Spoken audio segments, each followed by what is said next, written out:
Hello, folks. Welcome to a new episode of Mohsin, my mentor. And today I'm privileged to welcome one of great mentor. Why I'm saying so? Because I have just been through his journey through the video on his website as well. And I was looking at his YouTube channel. I don't want you guys to wait along for this. I would like to welcome Atif Moon. Assalamu alaikum, Atif. How are you? Walaikum assalam. I'm good. How are you doing? Thanks for I'm having doing good. me. Great. Good. And Good. it is not just that I'm giving a warm welcome because you are here, but I was really motivated while going through your story, and it really is being amazing. Mm-hmm. So tell us about yourself.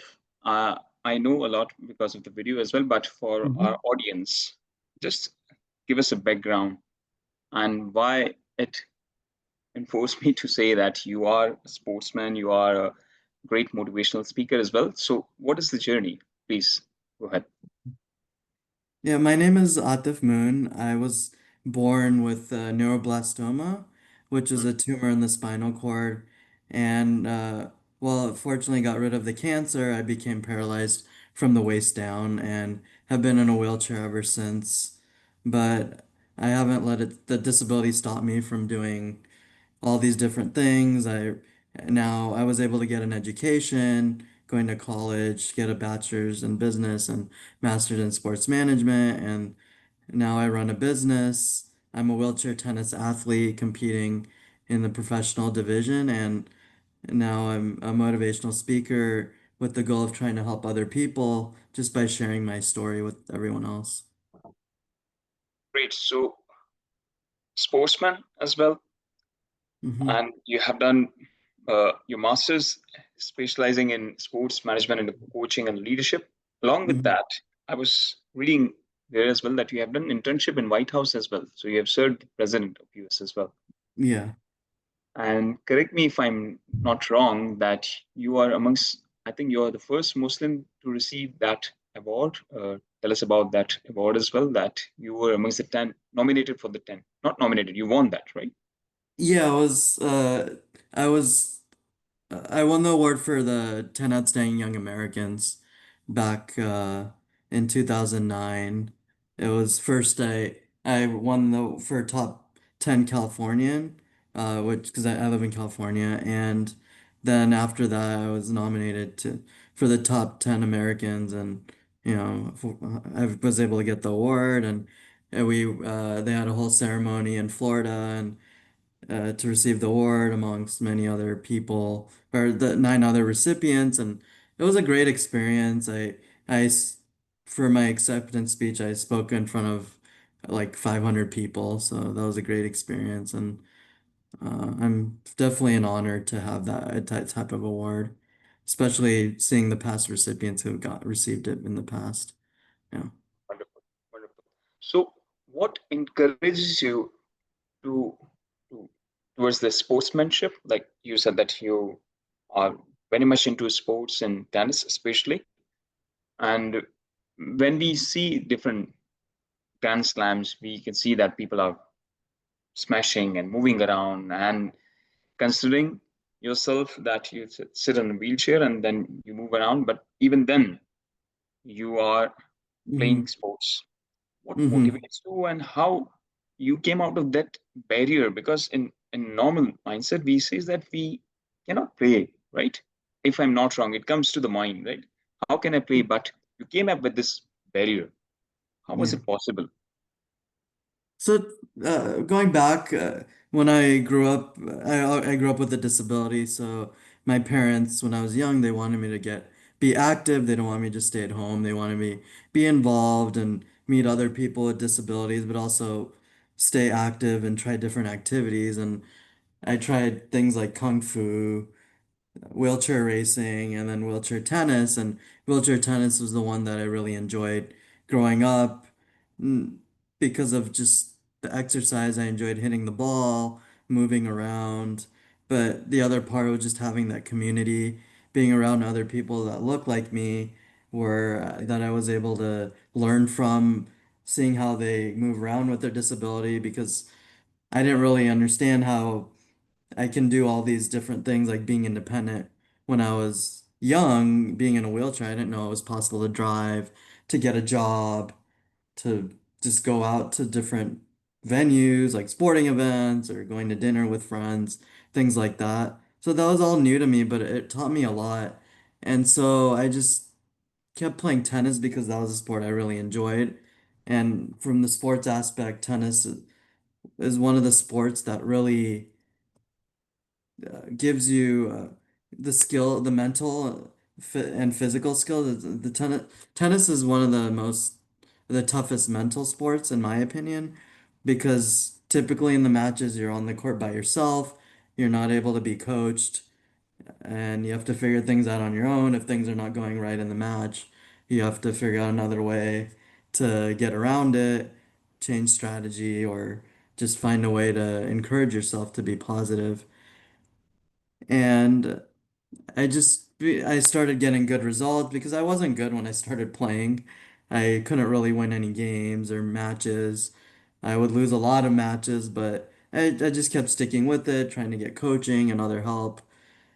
And eventually, over 10 years ago, I was able to move into the professional division, which is under the International Tennis Federation, and been competing in tournaments around the country.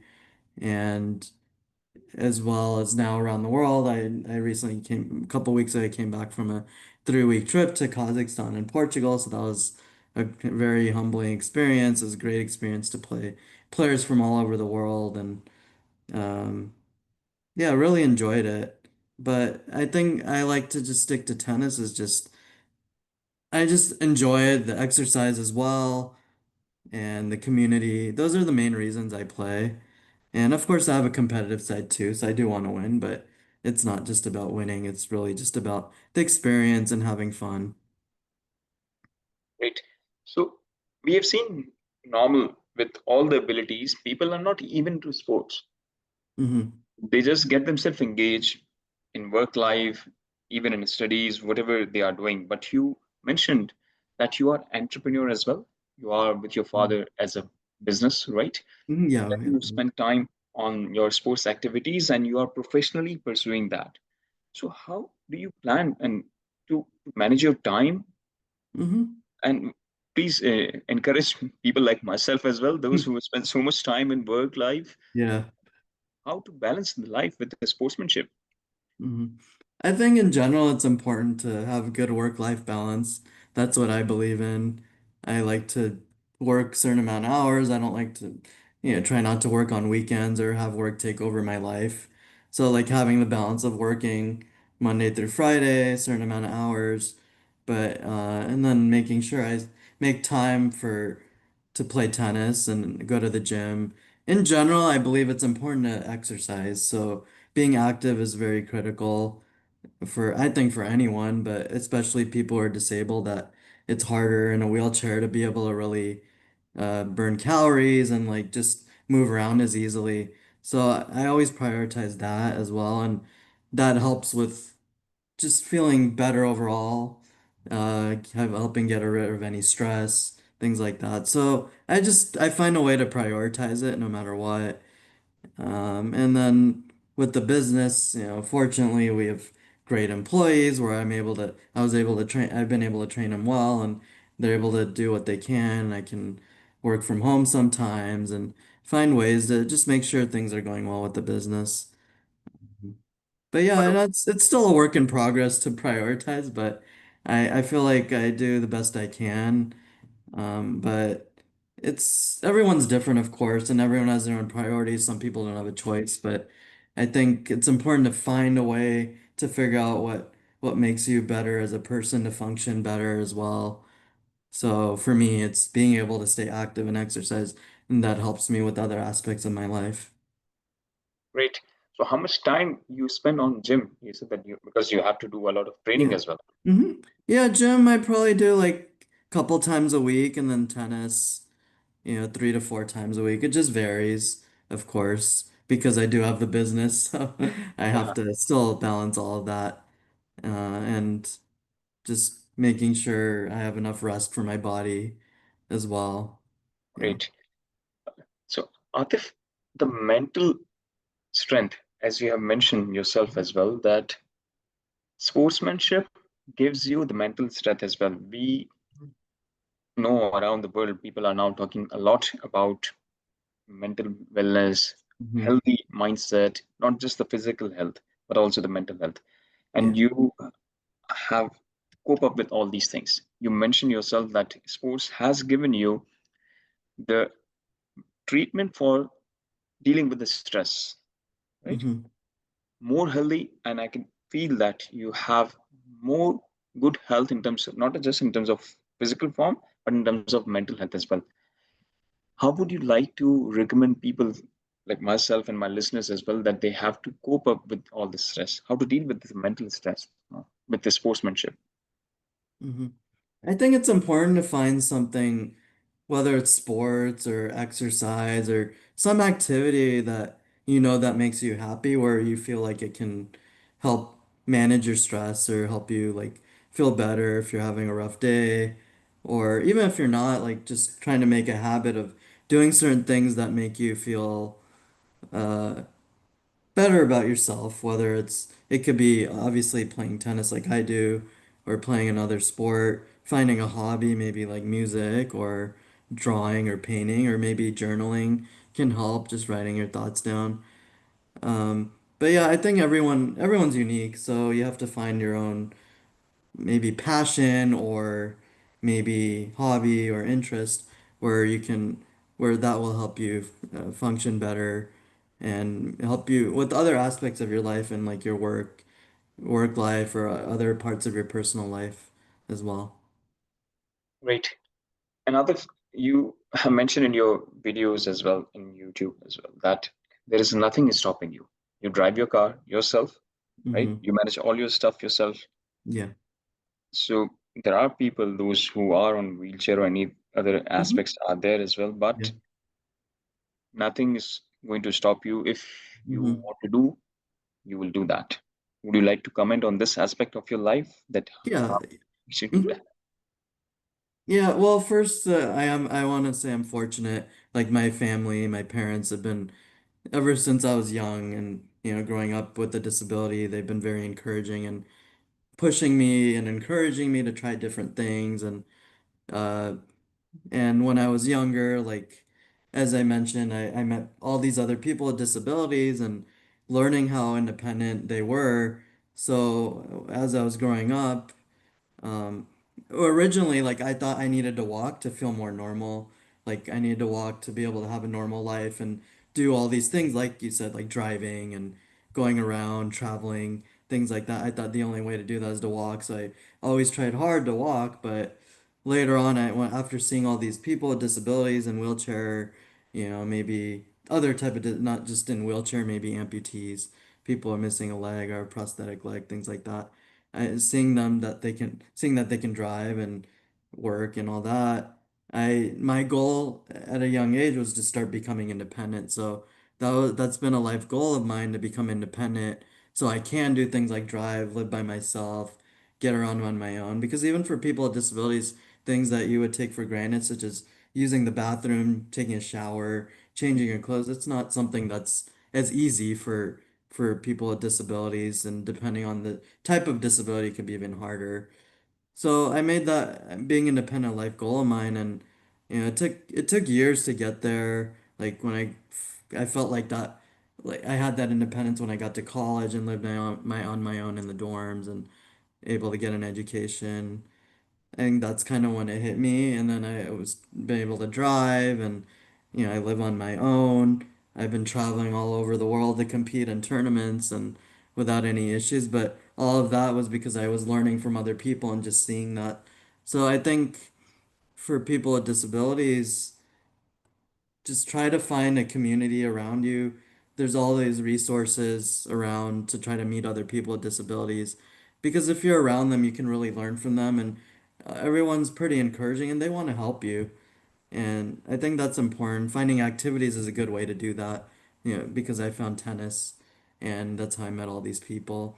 And then also for people who don't have disabilities, I think it's important to realize that people with disabilities can do all these different things, and it's good to encourage them and making sure things are accessible in the world for everyone because we also live in this world and there's Yeah, nothing that stops us. We always find ways to adapt. So by having those like limitations of not having a ramp or having limited access to get in a building, that makes it difficult for us.